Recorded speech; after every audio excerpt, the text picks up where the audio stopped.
Hi everyone, Stepan here. Today I have covered the main line of the Nimzo Indian, the E3 Nimzo Indian, and as you may know, my plan is to play a training game every day in the variation that I cover. So for today I have arranged a training game against John. He is my patron in the Bobby Fischer tier, and we are going to play a game in the E3 Nimzo Indian. He's going to be black. He wanted black and prepared for black. And we are going to play a 15 plus 15 game, so I'm white. Okay, for tomorrow I'll be recording the Queen C2 Nimzo Indian, and I have a game arranged against the patron. On Monday I will be recording the Kasparov variation of the Nimzo, and I still don't have a game arranged, so if you would like to play me, consider visiting the link below, becoming a patron, and we can arrange a game. Any support is greatly appreciated. Okay, so we are... I almost played e4. Okay, so we are going to play from the position on move 4 after e3. Knight f6, c4, e6, knight c3, bishop b4, e3. And we play from there. John, as you can see, doesn't have... a high rating. In fact, I don't think he has a rating at all here on classical. Or maybe he does. Maybe he just didn't play enough games. Okay, so e3. And this is where we are starting. It will be interesting to see what John chooses. Okay, he plays b6. So there are 3 possible moves. For black, 3 best moves, 4 possible moves. d5 is also a move, but either b6, c5, or castles. Castles is the main line. I'm going to try to explain as much as I can as we go along.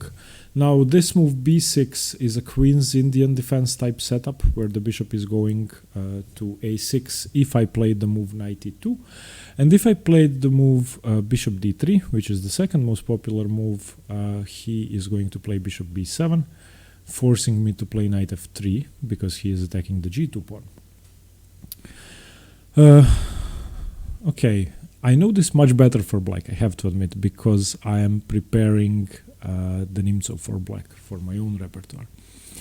And I know both moves, both knight e2 and bishop d3, I'm just not sure which one to choose. I'm going to play knight e2, because this is trickier, because the knight on e2 is now defending c3, and in most lines it's not going to be easy for him to defend. Okay, so now after the move bishop a6, my c4 pawn is hanging, so I have to play a3, which forces his bishop to take on c3, and I will recapture, and now my c4 pawn is defended. Now he needs to play the move d5. Yeah, okay, that's correct, and I have to play b3, reinforcing my center.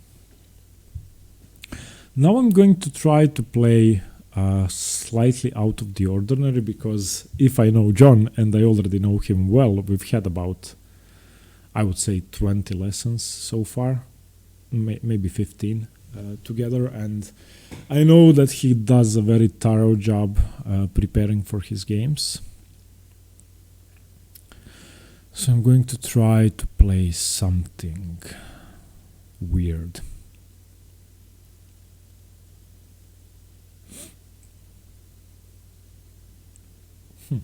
But what can I play here that's weird? This c6 knight is coming into a5 later on and putting pressure on c4, which is the main weakness in my position. I never really want to take on d5 because he can exchange the bishops and I will have to forfeit castling rights.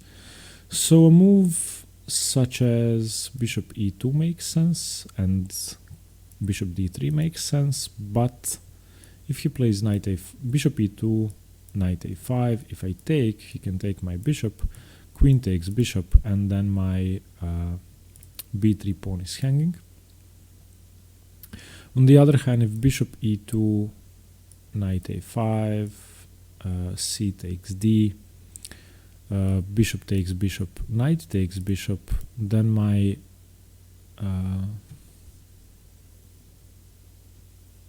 knight is not on c3 when his knight recaptures on d5.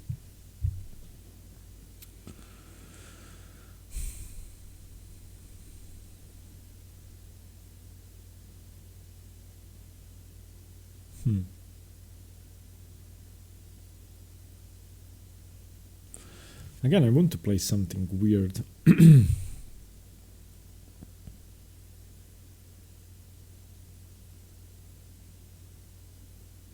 Okay, as one of you pointed out, well, more of you, I should do less talking when it's my move, so I'm going to do less talking and try to concentrate.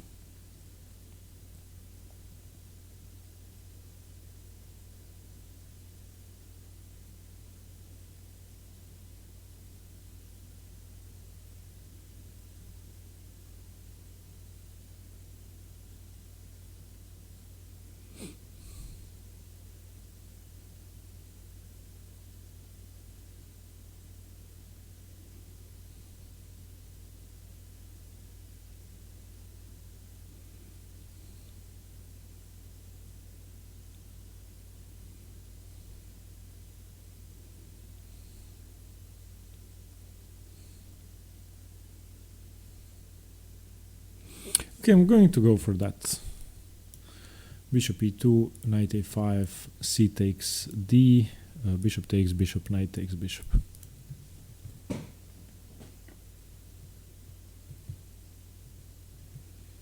Okay, he could play knight a5 after this as well. So I'm just going to take with the b pawn. I thought that knight a5 was interesting.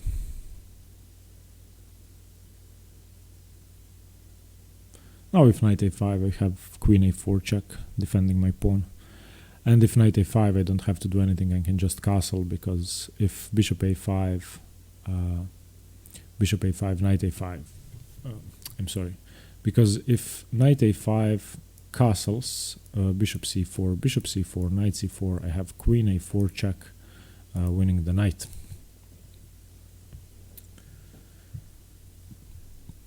Yeah, John does a great job preparing for his games. I have to be honest, I thought I had black in this game. I just asked him before we started playing, I mean, do I have black or white? He said white, and well, okay, queen d7, that makes sense, stopping queen a4 check.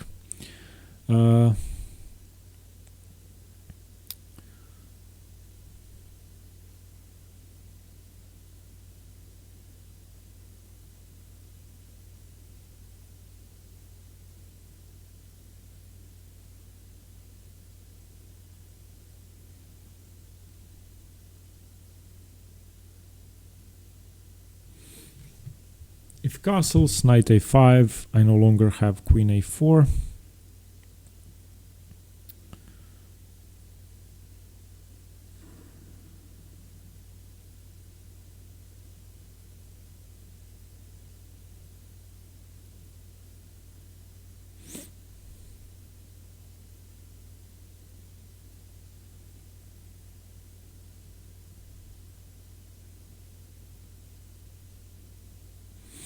I think I'm going to play queen c2, and if knight a5, I'm going to play knight e4.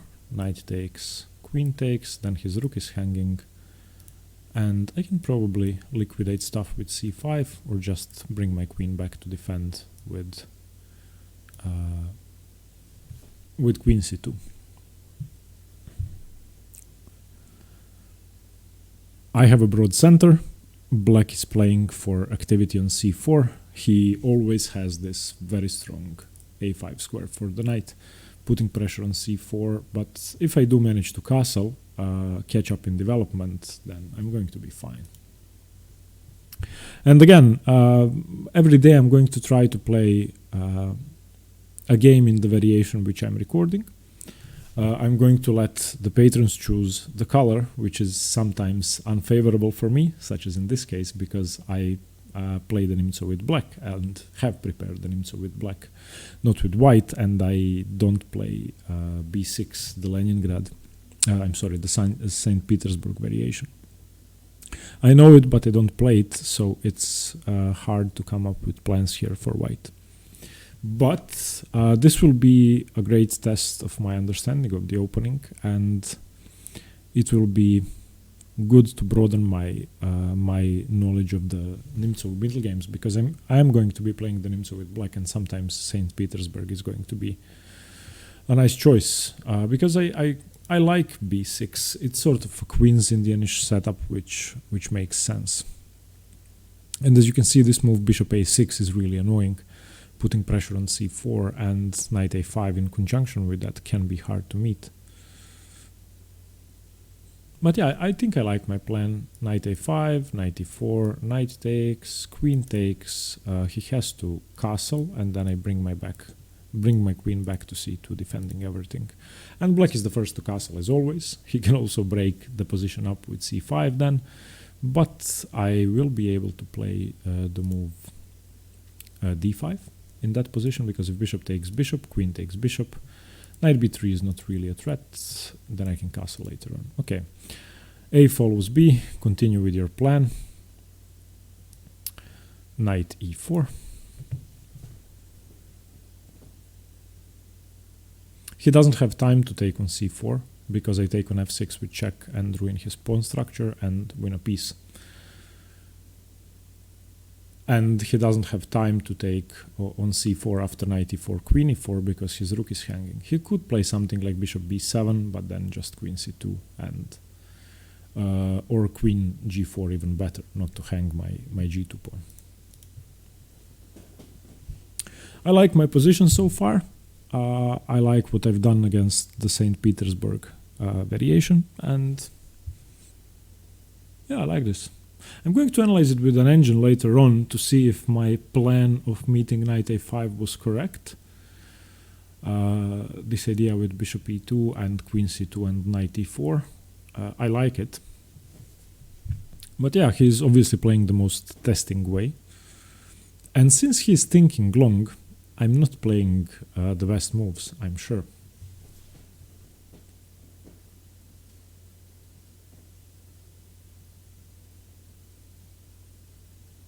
And yeah, I've also found, well, this is the second game I'm playing in the variation that I've recorded.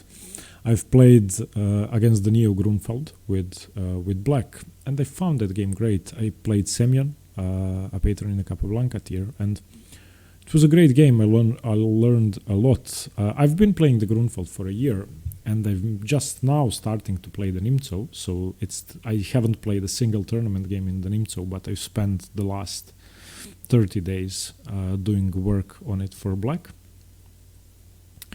And I think playing all of these training games in different variations of the Nimzo is going to help me a lot. Tomorrow I'm playing black against the queen c2 Nimzo. And on Monday, as I said, I will be recording the Kasparov variation of the Nimzo, which is a knight f3 on move 3. And I still haven't arranged the game. A follows b, a follows b.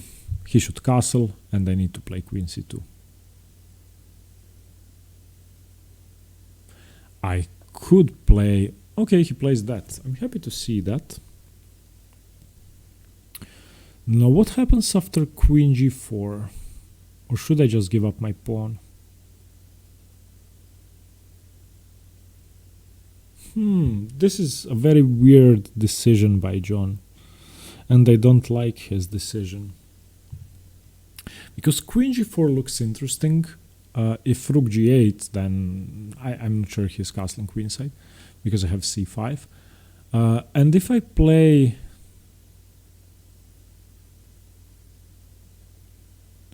And if I play queen c2, bishop g2 isn't a threat, because rook g1. And, well... Who wants to castle queenside less? That's the question here. Do I want to trade g2 for g7? I don't think I do, to be honest. Now he's trying to provoke me to play queen g4, because then he can play bishop a6, and then I have to repeat. But if queen g4, bishop a6, I'm going to take on g7 first. Yeah. So queen g4, he could play f5, but then I check, then he plays g6. And then ultimately, my c4 pawn is hanging, so queen g4, f5, defending g7, queen g3, bishop a6, and I lose c4.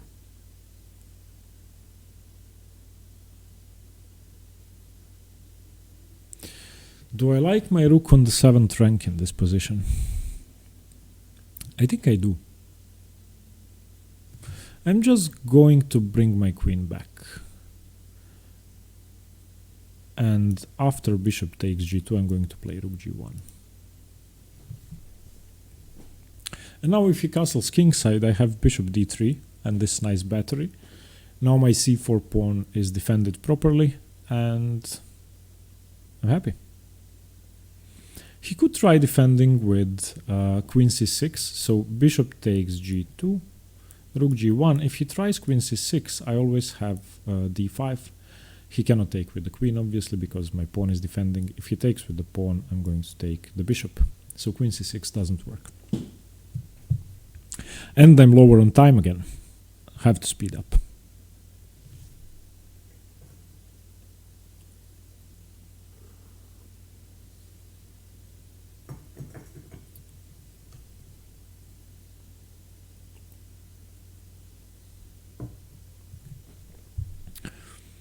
This move bishop b7 was strange, but it was a nice trick. I think if I play queen g4, he's much better because f5 chases my queen away.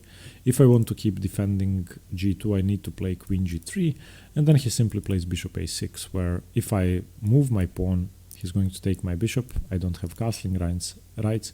If I don't move my pawn, then, well, he wins the pawn.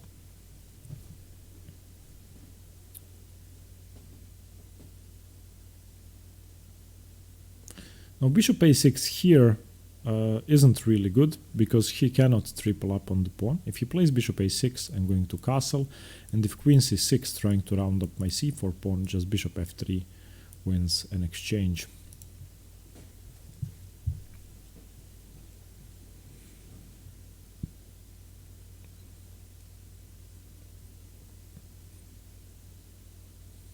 I think castling queenside is better for me. He's going to have to bring his knight back at some point because I'm going to play bishop d2. So if he plays knight c6, I have bishop f3. If he doesn't bring his knight back and he castles queenside, then bishop takes knight. And here I have the bishop pair. He gave up his bishop in this St. Petersburg variation. That's normal after a3, bishop c3, knight c3. So I have the bishop pair. Any endgame, if the center gets blown open, should be better for me. In the middle game, I have more attacking chances. So I think that if we both castle queenside, I should be better because I have the bishops. Especially because he has these light squared weaknesses, which could be emphasized after something like d5 and trying to blow open the position completely. Now he's thinking. I don't think taking on g2 is a good idea, to be honest. I definitely don't think that should be played. Castles is a bad idea as well, because I'm going to play bishop d3. Then he has to play something like g6, and then I can probably just play h4, h5, open up the position, checkmate. Okay, now, do I want to play bishop d3 here? I think I do. If he takes on g2, I'm going to take on h7. So, bishop d3. If bishop g2, bishop takes h7 check. King h8, rook g1. If he plays g6, I'm going to play bishop takes g6, f takes g6, rook takes g6, or queen takes g6. No, wait. His bishop is still on g2. Bishop d3, bishop g2, bishop h7, rook g1. So he can either save his bishop, which is probably wise with something like queen c6, but then I just retreat my bishop back and I have an attack. This g-file opening seems really nice. I don't really want to castle here because his bishop is very strong. Although I do have the bishop pair, and exchanging the light squared bishop could be a good idea. I could also play e4 immediately here. So I could go for castles e4 with something like bishop b2. Although I really like bishop d3. So if bishop d3, g6, I'm going to play bishop e4. No, I'm not, because he takes and takes on c4. Bishop d3, g6, castles. I then have to play f3 if he plays queen c6. He could also play f5, stopping e4.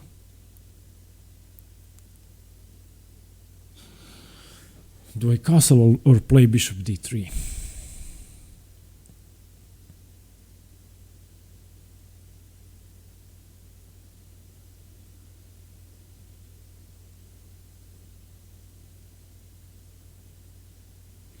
I think I'm just going to castle. I don't want to play too aggressively. Bishop d3 was a very nice choice, but I don't think I would have had enough after f5. I don't like the move f5 because I'm basically forcing him to make e4 harder, and I want to play e4. If I don't play e4, I have to play bishop b2 d5, which is also good. So I have to decide what I'm going for, and I can always play bishop d3 later. And the good news is that with my bishop on e2, queen c6 is stopped because of bishop f3. And then I would surely like to exchange these bishops, get the knight into b7, because the knight on d6 and f5 doesn't seem that dangerous. So I'm trying to get over 2100 on lichess classical. I've been playing a lot of training games, as you may have noticed on the channel, and my second goal was to get past 2300 on tactics on lichess, and I did that today. So I'm happy to say that I've achieved my first training goal. Now, along with going over 2100, I am now going to start tactics on chess tempo, as some of you suggested, and my goal will be 2300 on chess tempo. And my new goal for lichess tactics will be 2400, both goals until October 1st. Well, all three goals until October 1st. 2300 chess tempo tactics, standard tactics, 2400 lichess tactics, and 2100 lichess classical. I never really had measurable training goals, and I think they are necessary to give you, well, it's a good feeling to achieve something which isn't just winning tournament games, which is the best feeling of all, but having something measurable in your training helps you create that feeling of achievement, which is very important when doing something consistently. Having small achievements all the time is much easier psychologically. So today, when I finally got over 2300, I was ecstatic, because for the last 3 days I was so close. At one point I was at 2295, then 3 days ago I was at 2288, and then you mess up two tactics on move 3, and it's such a stupid mistake, and you lose 18 or 19 or 20 points. So it's merciless. You need to I've spent an hour on one, and then I failed after on move 4. I failed because it didn't take any time at all, and so anyway. So John is taking a lot of time. We seem to be exchanging a time deficit every move. It was a tricky position, but I'm not sure what he's calculating now. I like my position. I have the bishop pair. His knight is misplaced on the edge of the board. My queen is really active on c2. My rooks need to get into the game, and they need to do something about my bad c1 bishop. I can't play e4 immediately, obviously, because d4 is hanging, but I can play bishop b2, Kasparov style. And I don't know if you've seen many of Kasparov's games, but very often he would stick that bishop on b2, even if he had pawns on c3, d4, and d3, and he would then move both of his pawns and win. I remember that pattern from his games really well. Come on, John, don't get into time trouble.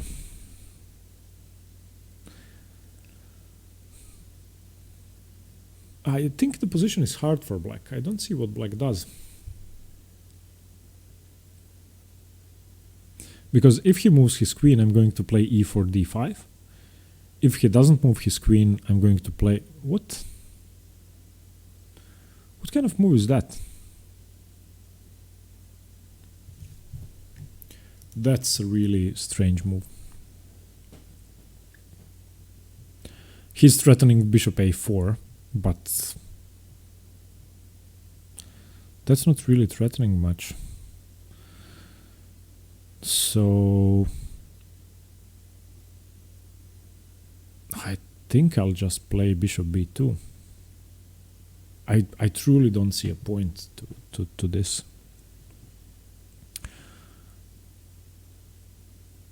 Bishop b2 has to be correct here. Is he threatening anything else? Is he planning to put his knight on b7?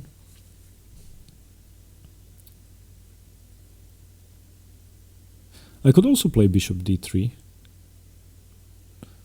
But no, the sacrifice doesn't work. The taking doesn't work because after g6 my queen is hanging and I would have to lose a piece. So bishop b2 is a very normal move. I don't see a problem with that. I want to develop my bishop, so bishop b2. And if he does play this, I'll probably just play queen c3 and threaten d5. So, I mean, this move is definitely a waste of time. Especially because he now cannot play queen c6, he cannot play c5 or c6, his knight has to go back to b7. I don't know, bishop a4 is not a threat at all because queen c3, and now I'm threatening to win the game, basically, with d5.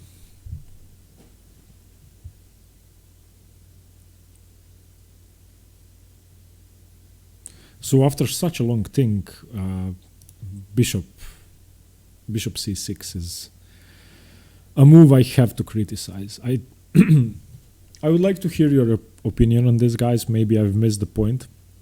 I'm going to talk to John after the game. We are going to analyze the game on Skype in private, and I'll emphasize this point. But let me know what you think. Is there a good idea behind bishop c6? Because I don't see it.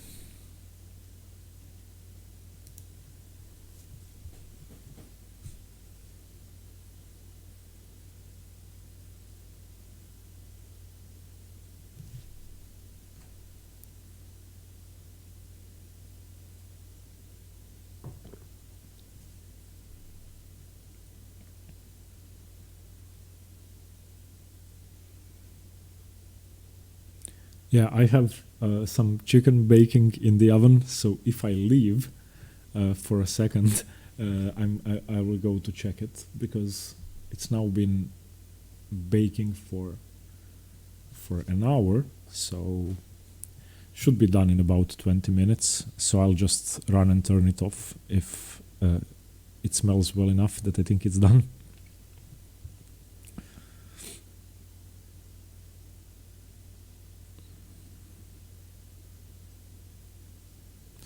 Yeah, now he needs to take time, because bishop c6 is just a wasted move. And now, I mean, e4 is coming. If he doesn't do anything, e4 is coming. And after d5, my bishop is the best piece in the whole world. And after e4, if he plays e5, then d5, and his bishop is the worst piece in the world. So, okay, rook f d8 doesn't do anything to stop my threat. So e4. Yeah, just e4. e4 he cannot take. e4, what can he do after e4? Nothing. He cannot do anything after e4.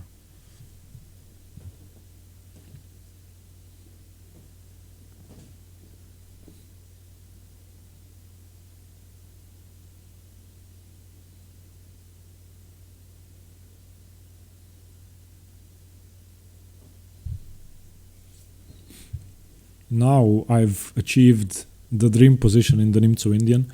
In the Nimzo Indian, in most variations, if white can get the move e4 in, then he's usually much better. Bishop pair and a huge central pawn majority and central control is overwhelming. Now, once d5 comes, and now it's inevitable, because if he plays e5, d5, bishop a4, queen, I don't know, here, would force f6, he would be worse, and I probably can also win the e5 pawn.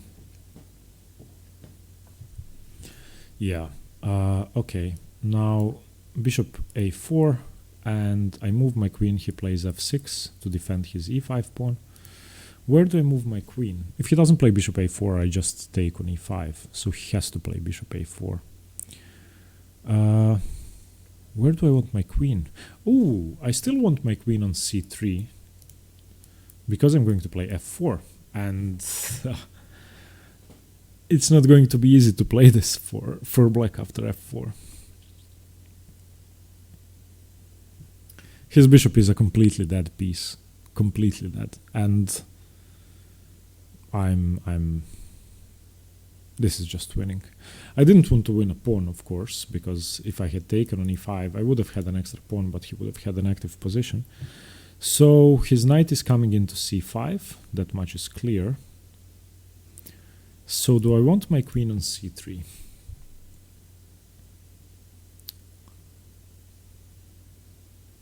Yeah, I do want my queen on c3, because my queen can then influence the third rank. He is forced to play f6. I'm going to follow up with f4. If he takes, his position is disgusting. If he doesn't take, then I'm going to win a pawn. I would say that white is winning here.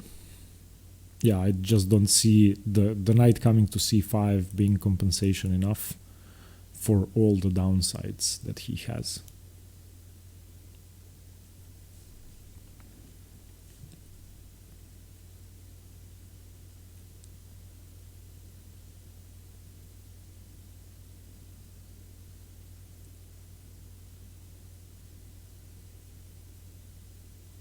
Oh, I like my queen and bishop.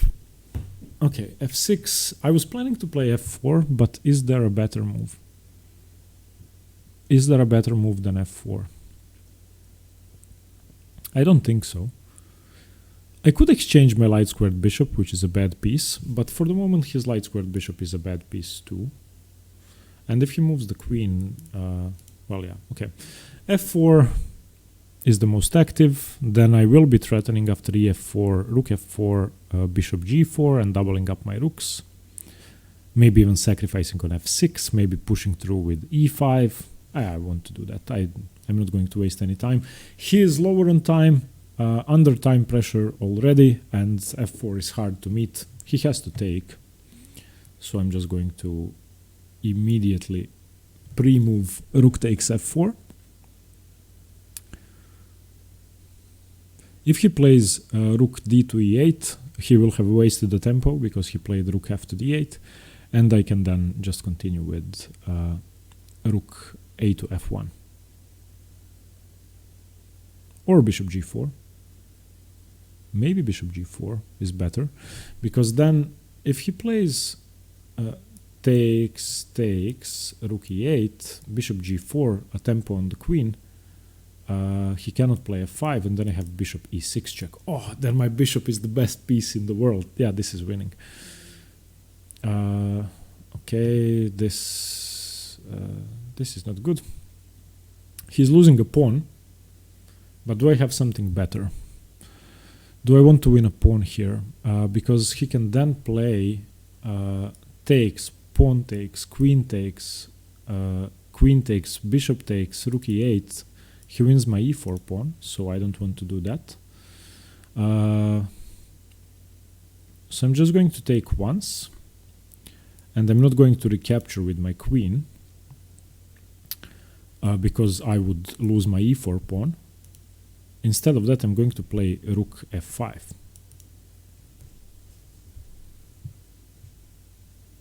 Yeah, John is in time trouble now.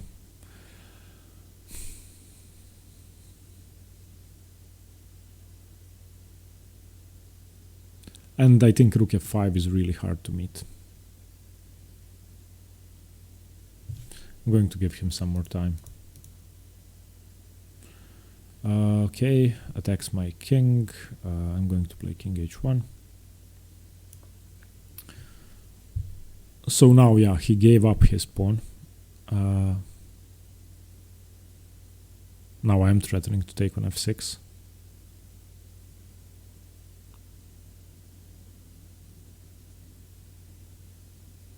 Although, if he takes, I'm not sure I want to recapture with my queen immediately. Whoa, whoa, whoa, whoa, whoa. This has to be bad. This just has to be bad. Pawn takes, rook takes, rook takes, queen takes. Pawn takes, rook takes, queen takes. No, no, no, this isn't working. There's no way this is working.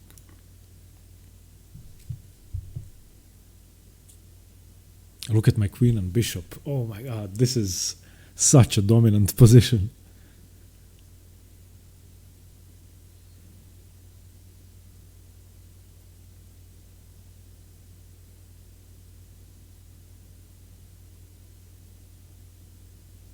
Yeah, and obviously his pieces are offside, not helping at all. If you are watching Ben Finegold's channel or ever have, this is what he talks about in every video. He's one of my favorite YouTubers, and he always says that he always points out where the pieces are not helping in the defense, and here that's the case. And I have 3 monster pieces in the attack, plus my pawn, plus my bishop can get into the game easily, plus my e-pawn can march up the board.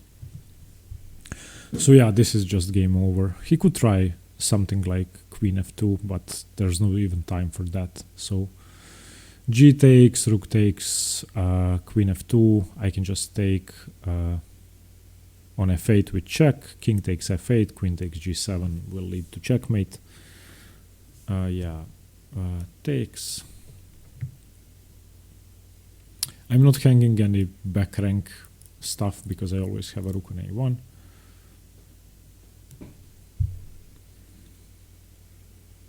And now when he takes my rook, this will be an indefensible checkmate because queen h8 check, and I have rook f1 check, and that will be checkmate. I can also just win a rook on a8. Yeah, he doesn't even take my rook. So I don't know, rook e6. I mean, I'm a rook up. If he doesn't play queen f7 or queen d7 or queen f8, I'm going to win with queen g7, checkmate. If he plays queen f7 or queen f8, I'm going to play rook f1. And yeah.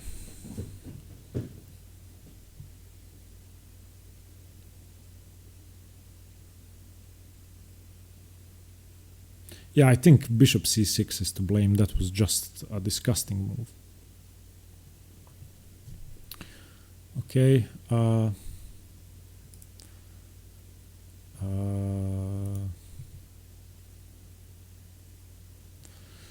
What do I want to do here?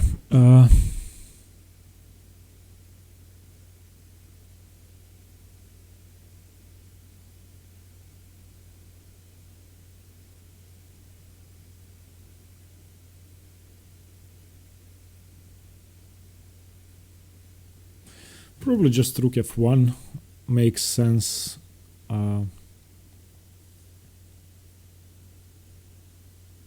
Rook f1 to stop his rook from coming to f8. I don't have to rush. I was looking at rook e5, but there's really no need for that.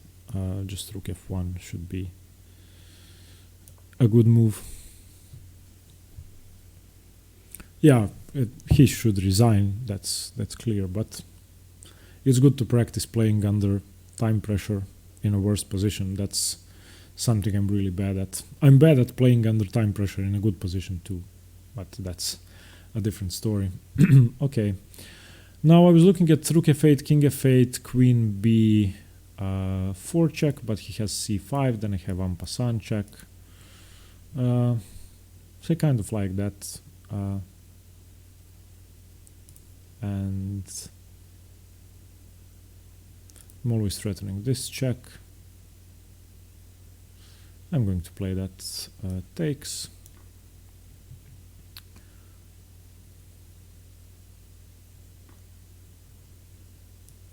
I can at least win the bishop because there's no checkmate here. The bishop is covering c1. If he goes to g8, then it's checkmate. If he goes to f7, I'm going to just take the bishop. If he plays c5, I'll take dc5 en passant.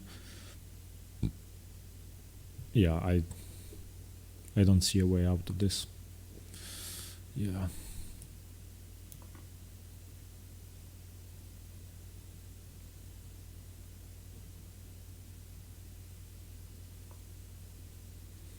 Okay, attacks my rook. Checkmates are still covered.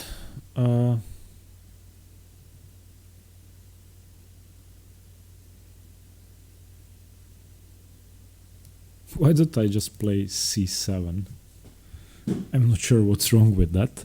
Checkmates are covered. Let's make sure of that once again. So he doesn't have c1.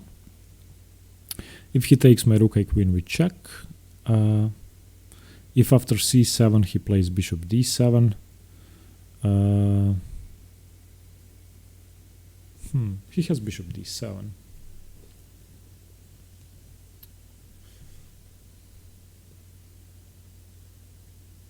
What am I talking about? I can just checkmate with queen d6. So just queen d6 and checkmate in 2 moves. Yeah, no threats. He doesn't have any checks. This has to be correct.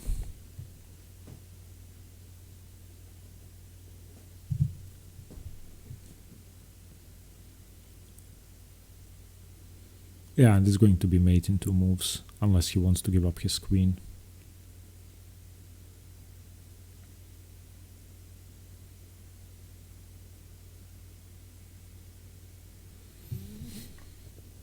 Okay.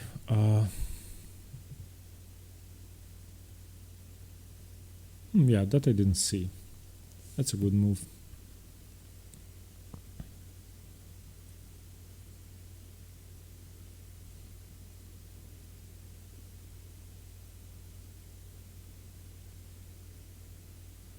Although now I could just play queen to d5, forcing an exchange of queens, and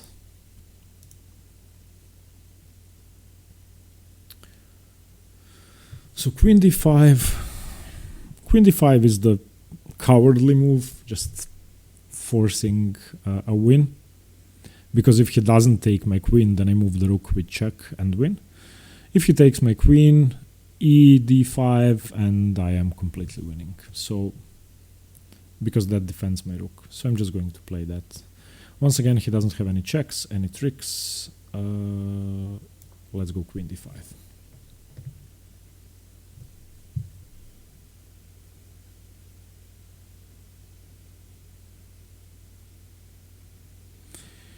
He doesn't have knight e7 because I take the queen.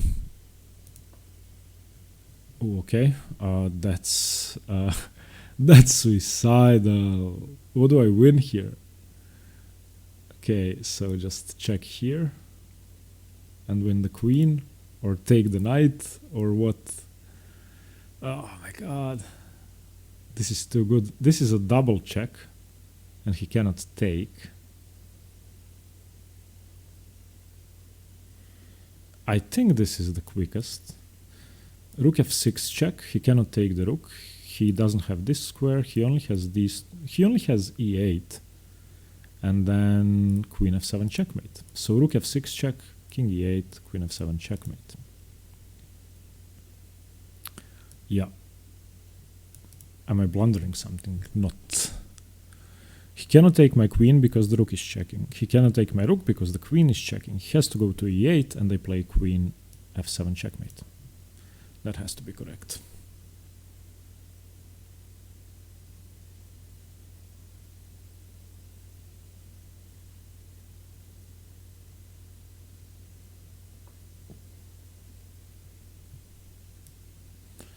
Yeah.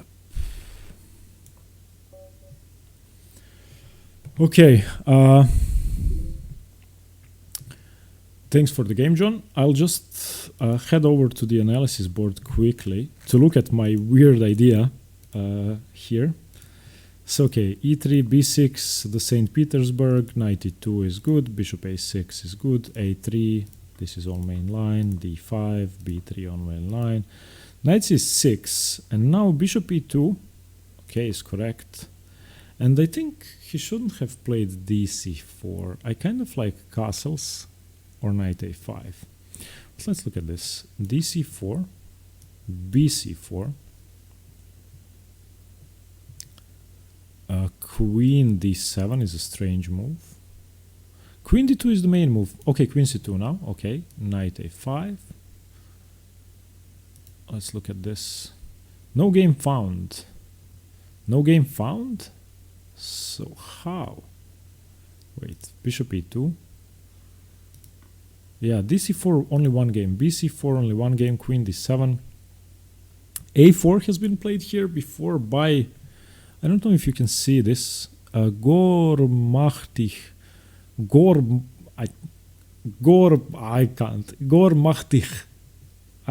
I guess this is a Dutch last name, so I'm sorry for the pronunciation.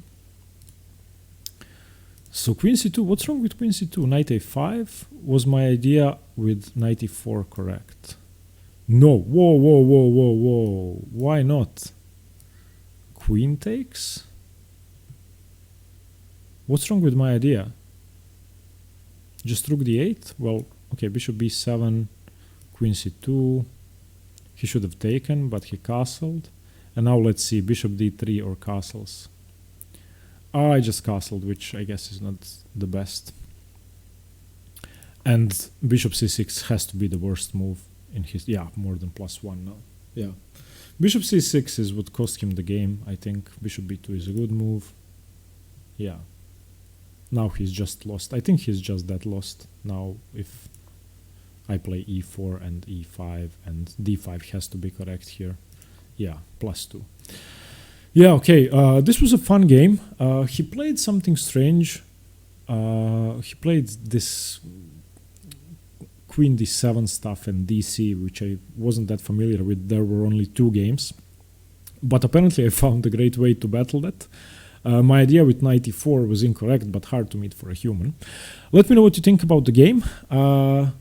Thank you for watching. Queen c2 Nimzo and the training game in the Queen c2 Nimzo coming tomorrow, and the Kasparov Nimzo coming on Monday. Apply for a training game if you want. See you later. Bye bye, and stay tuned for more chess.